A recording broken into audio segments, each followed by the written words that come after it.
जो 16 पहले हुई एक अटेम्प्ट जो इन्होंने की उस पर इतनी हाइप क्रिएट हुई तो इन्होंने तौबा कर दी कि भाई इधर समंदर की तरफ से हम आएंगे नहीं। इतना मजाक इस चीज़ को मजाक में लिया गया। ये हम संजीदा कौम कब बनेंगे, ये भी एक अलमिया है हमारा कि हम किसी अच्छी अटेम्प्ट को भी हम नेगेटिव पॉइंट ऑफ व्यू से देखते हैं। तो हमें चाहिए था कि नहीं, मज़ीद try again and again again again हमें ट्राई करना चाहिए था। तो क्यों हम पीछे हट जाते हैं? नहीं, एक्चुअली पीछे नहीं हटे। इसमें बड़ी अच्छी ड्रिलिंग हो रही थी और बड़ा सक्सेसफुल थी ये सारी स्टोरी। नीचे कुछ रॉक्स आएंगे जिसकी वजह से इनको दोबारा से ड्रिलिंग करने की ज़रूरत थी। तो जो कंपनीज आई हैं करने की, ENI और बाकी जो कंपनीज थी मिलके वो कर रही थी, तो दोबारा इस पर अटैम्प्ट हो गई। ये ऐसे अबेंडन नहीं कर दिया उन्होंने, फॉर टाइम बिंग इन्होंने इसको पोस्टपोन किया है, बट ये अटैम्प्ट विल बी मेड। मैंने कहा ना, ये जो प्रेजेंट गवर्नमेंट है they are very serious about all this issues. ये तमाम चीज़ों में फोकस किए हुए हैं।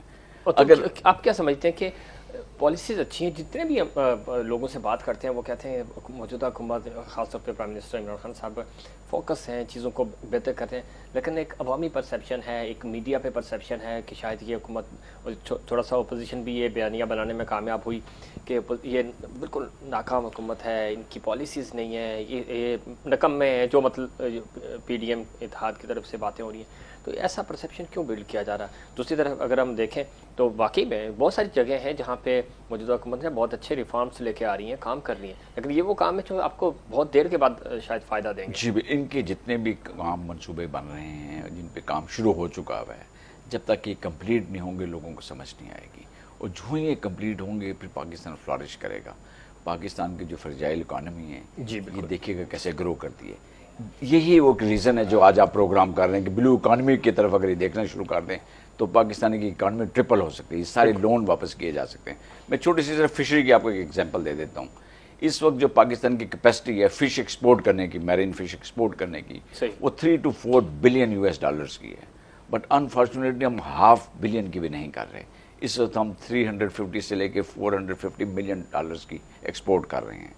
अगर आपको याद हो 2007 में यूरोपियन यूनियन ने बैन लगा दिया था पाकिस्तान से, जो कि लिफ्ट कर दिया ना 2013 में। बट हुआ क्या, वो कहते थे अनहाइजेनिक कंडीशंस हैं आपकी बोट्स के ऊपर।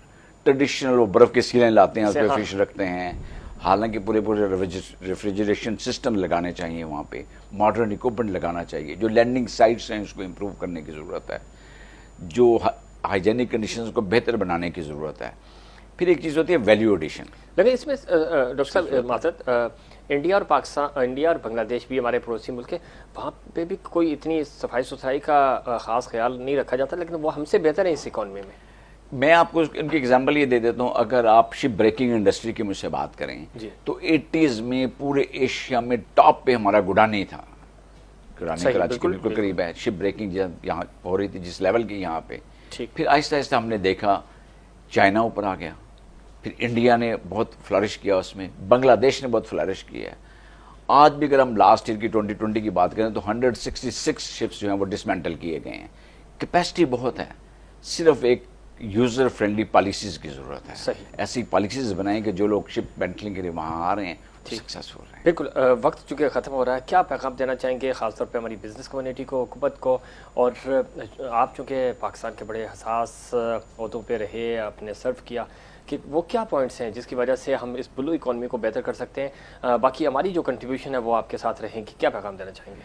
एक तो मैं ये मीडिया को ये कहूँगा कि आप लोग अवेयरनेस कैंपेन चलाएं। जब आप अवेयरनेस कैंपेन चलाएंगे तो जो बिजनेसमैन कम्युनिटी उनको समझ आएगी कि ब्लू इकॉनमी में इन्वेस्ट करके कितने ज़्यादा वो अर्निंग कर सकते हैं।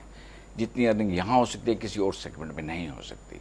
मैंने एक एग्जांपल आपको दे देता हूँ कि आप मेरी ज़मीन के ऊपर हल चला के अनाज नहीं उगा सकते, लेकिन समुद्र में कुंडी फेंक के मछली पकड़ सकते हैं। बड़ा ज़बरदस्त ये है। बिल्कुल। इसके अलावा जो CPEC के बारे में पॉलिसी मेकर्स को मैं ये कहना चाहता हूँ कि जितनी भी इसके MOU साइन हुए हैं, जितनी भी पॉलिसीज बनी हैं, उनको पब्लिक करें। पब्लिक में डिबेट होनी चाहिए, पब्लिक अपनी इनपुट दे, यूनिवर्सिटीज़ में रिसर्च पेपर लिखें। ठीक है, इस चूँकि वक्त तो खैर ख़त्म हो गया, लेकिन आखिरी एक पॉइंट है। CPEC के अंदर हमने डिबेट सुनी, बातें भी होती हैं, लेकिन CPEC के अंदर ये लफ्ज़ ब्लू इकॉनमी क्यों शामिल नहीं किया गया? किसी भी कॉन्फ्रेंस को उठा के देखें, किसी ने डिस्कस तक नहीं किया, तो इसकी क्या वजह है? इसी वजह के बाद तो ये बुक लिखी गई, blue economy in the backdrop of CPEC। देखिए CPEC के हम वो तमाम सेगमेंट डिस्कस करते रहे जो काश्मीर के बाद गिलगित से लेके ग्वादर तक लेकिन ग्वादर के बाद क्या होना है, समुद्र में भी तो ट्रैवल करना है। उनकी हिफाजत किसने करनी है, उनको प्रोटेक्ट किसने करना है, उनको किसने लेके आगे चलना है। पाकिस्तान नेवी ने टास्क फोर्स 88 बना दी है, but still we need to do more. ठीक है, बहुत शुक्रिया डॉक्टर साहब, आपने प्रोग्राम में वक्त दिया और बहुत सारी ऐसी बातें हैं कि इस पर डिबेट्स हो सकती है। 35-40 मिनट का प्रोग्राम बहुत कम है इस पर, लेकिन आपके साथ मज़ीद प्रोग्राम्स करेंगे और ब्लू इकॉनमी के हवाले से अपने नाज़रीन को भी बताएंगे कि ये पाकिस्तान की इकॉनमी को किस तरह बेहतर बना सकती है। बहुत शुक्रिया, थैंक यू, आपका शुक्रिया।